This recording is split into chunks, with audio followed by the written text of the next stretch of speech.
ആരോഗ്യമായി തിരിച്ചെത്തിയ മമ്മൂക്ക ഇവിടെ തുടരും. മലയാള സിനിമാ ചരിത്രം 1920 മുതൽ 2025 വരെ. ഓരോ ദശാബ്ദങ്ങളിലും മലയാള സിനിമ വളർന്നുകൊണ്ടേയിരിക്കുന്നു. നിശബ്ദ ചിത്രം മുതൽ ഡിജിറ്റൽ പ്ലാറ്റ്ഫോം വരെ നമ്മൾ എത്തിയിരിക്കുന്നു. ഇതിലേക്ക് പോവാം. 1928 വിഗതകുമാരൻ. മലയാള സിനിമയുടെ ചരിത്രം ആരംഭിക്കുന്നത് ഇവിടെയാണ്. മലയാള സിനിമയുടെ പിതാവ് എന്നറിയപ്പെടുന്ന JC ഡാനിയലാണ് ഇതിന്റെ സംവിധായകൻ. ആ കാലഘട്ടത്തിലെ യാദൃശ്ചികമായ സമൂഹത്തിൽ ഇതിനെക്കുറിച്ച് വലിയ എതിർപ്പുകൾ ഉണ്ടായിരുന്നു. 1938 ജനുവരി 19 ബാലൻ. മലയാളത്തിലെ ആദ്യ ശബ്ദചിത്രമായിരുന്നു ബാലൻ. TR സുന്ദരൻ സ്ഥാപിച്ച സേലം മോഡേൺ തിയേറ്റേഴ്സ് ആണ് ബാലൻ നിർമ്മിച്ചത്. ഈ ചിത്രത്തിന് ശബ്ദവും ഗാനങ്ങളും ഉണ്ടായിരുന്നു.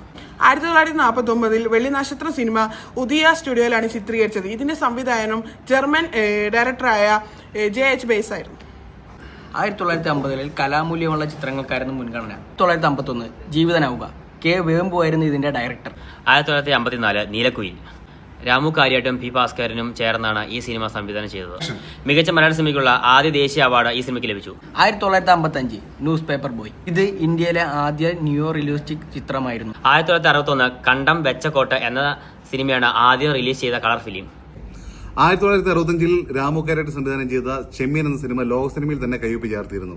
ഏറ്റവും മികച്ച ഫീച്ചർ ഫിലിമിന് സൗത്ത് ഇന്ത്യയിൽ നിന്ന് ദേശീയ അവാർഡ് മേടിച്ച പടമാണ് ചെമ്മീൻ. 1965 അടൂർ ഗോപാലകൃഷ്ണൻ ചിത്രലേഖ ഫിലിം സൊസൈറ്റി രൂപീകരിച്ചു. 1970-80 കാലഘട്ടങ്ങളിൽ സമാന്തര സിനിമകളുടെ ഉദയമായിരുന്നു. 1984 IV ശശി സംവിധാനം ചെയ്ത അതിരാത്രം എന്ന സിനിമയിലൂടെയാണ് മമ്മൂട്ടി താരപദവിയിലോട്ടെത്തിയത്. 1978 തീർന്നോട്ട് എന്ന ചിത്രത്തിലാണ് മോഹൻലാൽ ആദ്യമായിട്ട് അഭിനയിച്ചത്. പക്ഷേ 1980 മഞ്ഞിൽ വിരിഞ്ഞ പൂക്കൾ എന്ന സിനിമയിലൂടെയാണ് മോഹൻലാൽ അഭിനയിച്ച ആദ്യ പടം റിലീസായത്. 1980 മമ്മൂക്കയും മോഹൻലാലും മലയാള സിനിമയുടെ മുഖങ്ങളായി മാറി.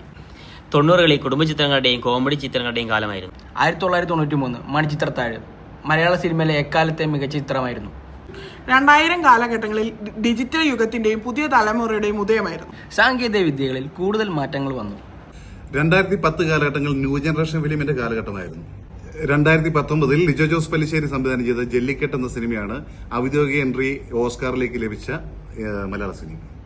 2020 കാലഘട്ടത്തിലും 23-24 മഞ്ഞുമൽ ബോയ്സ്, പ്രേമാലു, 2018 ആടുജീവിതം എന്നിവ ഹിറ്റ് സിനിമയിലായിരുന്നു.